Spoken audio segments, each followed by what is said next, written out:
Welcome to our community. Susie Thomas here with you this morning. We are tickled to have with us in the studio three folks from the Ohio Star Theater. You'll find out much more about that in a few minutes. We've got Vicki Fanata, Bobby Hall, and McKenna Belt. Good morning to all of you. Good morning. Good morning. Morning. Vicki, I'm going to start with you because the Ohio Star Theater is newly opened. Got to see the ribbon cutting. Tell us a little bit about how this came about and where you are. 10 years ago, when our current president came to Dutchman Hospitality, he had a dream and a vision of having a theater there. And one of the questions we were asked the most by hotel guests, especially overnight guests, was, okay, what can we do this evening? Because at that point in time, almost all the shops closed at 5 o'clock, and there was nothing to do. So when you're done shopping and you're done eating, it's kind of like, oh, tell me again why we stayed overnight. Bedtime. So he had worked in Indiana at the Blue Gate Theater, and he really had a vision for having a theater in Amish country and has worked diligently for the last 7 or 8 years in making that become a reality. We started doing live shows in our conference room at the Carlisle and Sugar Creek. We did 5 seasons there. This is our 6th season. It was very well received, and guests love it, and they love to have something to do. It certainly adds to the experience in Amish country. And this past year, Dutchman Hospitality took the plunge and built a 514-seat theater, and we opened on April 1st to a sold-out crowd. We had Guy Penrod for our very first concert, and it has been really fun. Yeah. It's a beautiful facility. And it's so much more pleasant than being perched on a banquet chair in the conference room. So it's a good thing. Although that was very nicely done as well. That theater in the round is kind of a fun experience, and that was cool. And I think very neat, maybe, for the actors. We'll find out, to kind of be intermingling as you walk through the audience. We're blessed to have with us two of the people who are in the cast of, tell me the name of the play. Home The game. home game. The Home Game. And that's a bit of a play on words, Yes. because something to do with home and something to do with baseball, all of that. The Home Game is written by, tell us about the playwright. It's written by Martha Bolton, and if you've ever seen any of the shows at Dutch Valley Campus, you've probably heard that name because she has written several of the books that the shows are based on, and she works with the production team in Nashville and writes the shows as well. So she is the one who changes her books into her plays? Yes, she works with the production team in Nashville. Like I said, there's a composer and a producer in that area, and they all work on it together. She's got quite a resume. Yeah. For folks who might not know her name, they would certainly know who she has worked with in the past. Definitely. She's worked with Ronald Reagan. She was one of his speechwriters. She worked with Bob Hope for years writing his shows, and has worked with Phyllis Diller, several comedians in the business. And my goodness. And she was, where does she stay? She stays in the Nashville area? Or Yes. They are all down in that area. And we got to have her up here for the ribbon cutting. Yes. Right in the audience. How did that feel, to be performing in front of the playwright? Oh, Or it have was you done it great. before? She's always been very supportive of the show. She loves to visit here. And the area, too. She loves Amish country here. It's Amish country. And the unique thing about every one of these plays is there's some kind of Amish theme woven into them. Is that by design? Will that always be the case? Yeah, definitely. Because they like to tie the local culture into the shows that you're coming to see, because people visit Amish country to learn about the Amish and the Mennonite and the heritage of the area. So we like to cater to that.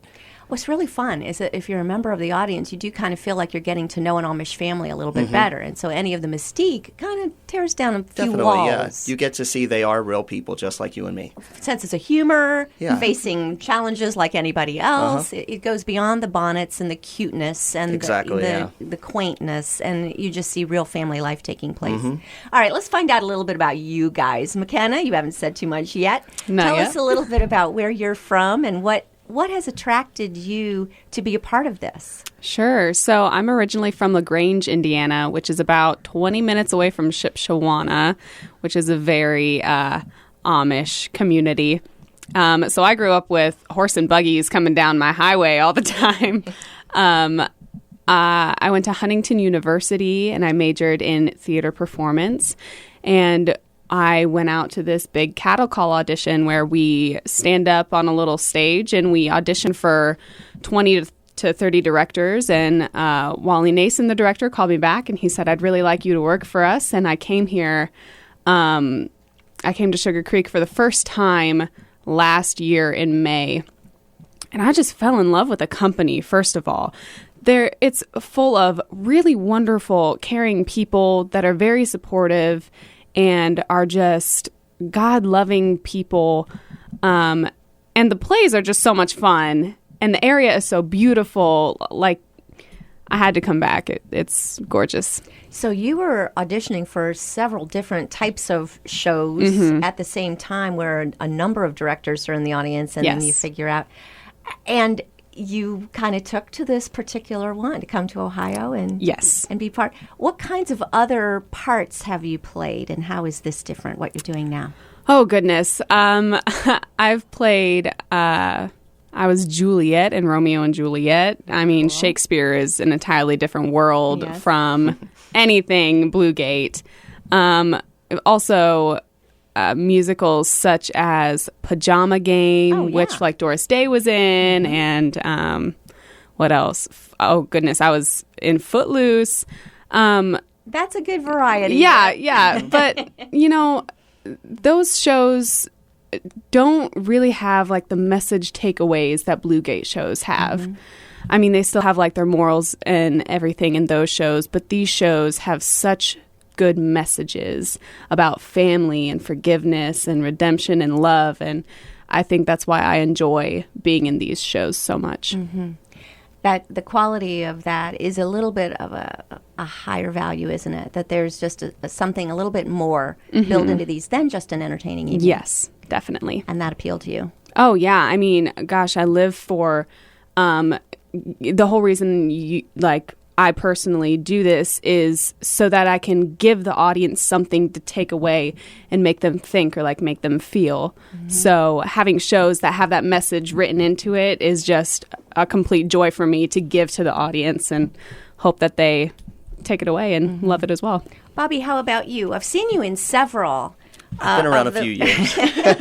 So what originally attracted you to be part of Bluegate? It's a funny story, actually. I also was scheduled to go to one of these mass conferences that we auditioned for several companies, and something happened where I wasn't able to go at the last minute, but I received a packet with all the theater names, and about 3 or 4 theaters down was Bluegate, and I sent them an email submission. I sent them my resume, my website, a couple videos, and Wally called me the next morning offering me a role in Shipshewana, Indiana. So that's where I originally started, and then I've been over here at the Dutch Valley campus ever since. What was your background in theater prior to coming here? Well, I was raised in church, so I did church drama and choir and singing, and then in high school I did musicals. And then a local college, it was a private Christian college in Bluefield, Virginia. I toured them and saw that they had a theater program, and just went for it. I said, I could do this for a living. I think I could make it. And there were a couple local theaters there that I'd worked for already and studied, and then I've been working ever since. Yeah, really, seriously. And McKenna, was this, you said you came last May. Is this the first, or how many of the Bluegate plays have you been in now? So I've been in, this Home Game will be my 3rd production. I was in Josiah for President. I was also in Mennonite Girls Can Cook, which was brand new last season, and now I'm in Home Game. This Bluegate is actually the first professional company that I've ever worked for straight out of college. Bobby, you as well? No. I worked down in the Tennessee area for a few years, working Where? at Dollywood. I did the shows at the amusement park there, and a couple other theaters in the area. And then I've toured and worked in West Virginia, my home state, which was amazing.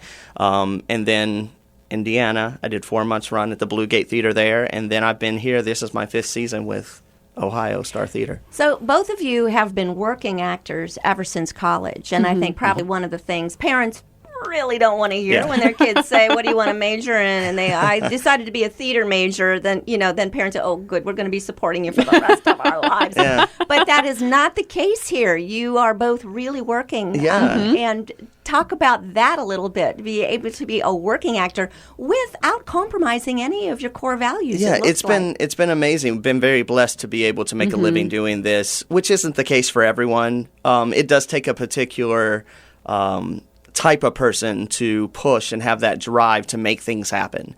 But if you have that and you love what you do, there's definitely opportunity out there. I think the other thing that's really important to get across to people listening is that this is a great local theater, but this is not local theater. We don't have volunteers or local folks that are just trying out to be in it because it's kind of a fun hobby, like in other communities, which, some communities do Yeah. volunteer theater very, very well, but this is professional. And you talk about the difference there of what people can expect. There's definitely, I would say, when you are paying anyone to do a job instead of them just volunteering, I mean, their passion can definitely step up their game a little bit, but definitely when this is your job, I mean, the quality standard. it's definitely a step up from just volunteering. Yeah. The music is incredible. When you all come forward, your voices together, it sounds like many more people than are on that stage. I've got to ask, has something been recorded? Were you singing with yourselves? The cool thing about this company is the production staff is in the Nashville area, so they are huge in the music industry. So, and this theater itself too, they have worked with several companies to make it state-of-the-art sound, and the acoustics in there are amazing. The voices carry so well.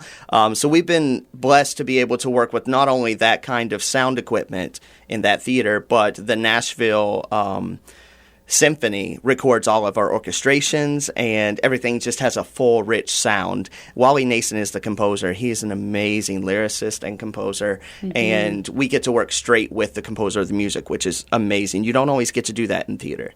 Is the music going to be available to anybody? Because I would have taken that soundtrack home and would love to listen to it more because it is incredible. Yes, we actually always record an original soundtrack for every one of our shows with the first cast that does it in Nashville, state-of-the-art studio down there, and they sell it after the show out in the lobby. I wish I would have known that. Okay. Yeah. All right, well, I Yeah. gotta On go the back. merch table. Definitely, come on back and get it. Got to go back. I'm trying very hard not to act like fangirl here because you are both so talented. It's thank you. Thank you. amazing. And I just can't stress enough that people need to come see this called The Home Game. Will you ever bring back some of the others because Josiah for President, and I know you've just said that Mennonite Girls is kind of a revamped version. Yes. We're actually bringing back a show that we originally started with this fall. The Confession is coming back in August. And we'll be is doing that incredible. August through the 1st of November. That was the very first show Blue Gate started with in 2010, and the first show we ever did at the Ohio Star Theater when we were in the round at the Conference Center. And as you said, Mennonite Girls Can Cook is coming back, but it is a completely revamped show this year. Last year it was a straight show, which means it wasn't a musical, and it was kind of farcical, sitcom-y. It's very different this year. They revamped it into a musical, an hour-and-a-half, one-act still, but it's kind of a different take on the show. So if you saw it last year, you haven't seen it. Yes, You need to come very back much and- so. It is Yes. completely different this year. It's one of the biggest comments is several people enjoyed it and they laughed and they really enjoyed us in the show, but they missed the music that we normally bring to the shows. So they took that comment and they've gone back and produced a completely new show. Very fun. For you, you've both been in several. You have had to change from theater in the round to on stage. So the blocking, everything is different. How did you yeah. make that transition? Oh, goodness. Well, in the round, everything is so close. And, I mean, you're right in the audience face, which is really great and enjoyable because, I mean, they're right there in the room with You're in you. the moment, Yeah, and it's very easy to just, connect with them that way. when you get on a proscenium stage and the audience is like feet and feet away, it's a little more difficult. It's just an adjustment. It's a whole different style of acting. Yeah, it's really just an is. adjustment in your body, in your voice, in your circle of attention. You just have to expand. Yeah, everything has to be bigger. Yeah. Do you have one you prefer?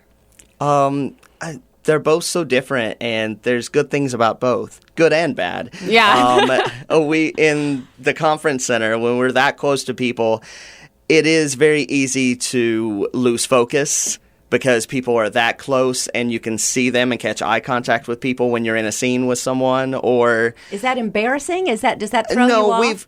we've gotten to a point where we're able to do it without losing that focus, but it is definitely a difference when you haven't done that before. It takes a few weeks to adjust to it, because we can even hear people whispering to their neighbor and making comments about our characters in the shows too. So it's such a difference. I'm Yeah. right here. Yeah, exactly.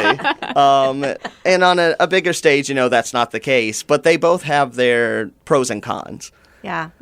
I think it's kind of weird maybe for the audience as well. When the person that's acting is standing right in front Yeah. of you and they're looking right at Oh, you, yeah. and it's like, I just wanted to come be in the audience. I don't really want to be part of this some show. people. Yes. I mean, I've had Some people hate it. Yeah, I've had some friends that come and like they saw it in the conference room, and I didn't tell them that it was so close, Yeah. and they were like, "Girl, you were spitting on us. You were so close. It's a little uncomfortable, yeah. You could have told me." Yeah. Well, it breaks that. What is it? That The fourth wall, It kind of yes. breaks it, It and does. you're suddenly right there with Yes. them, and it's like, One thing about working in the round, as we call it as well, is a difference for us and the audience is no matter where we turn, someone sees us.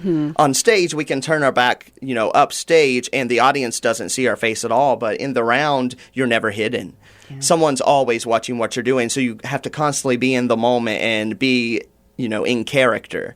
So it's definitely a difference. there. I would almost say being in the round just takes an insane amount of focus. Yes. Way more focus than I would say Definitely. To stay in proscenium stage. character. And it's a lot more similar to film acting because you don't have to make something as big because they're right there and they can see one look that you make when on a big stage no one would know you made that look. So it's definitely a difference in acting. yeah.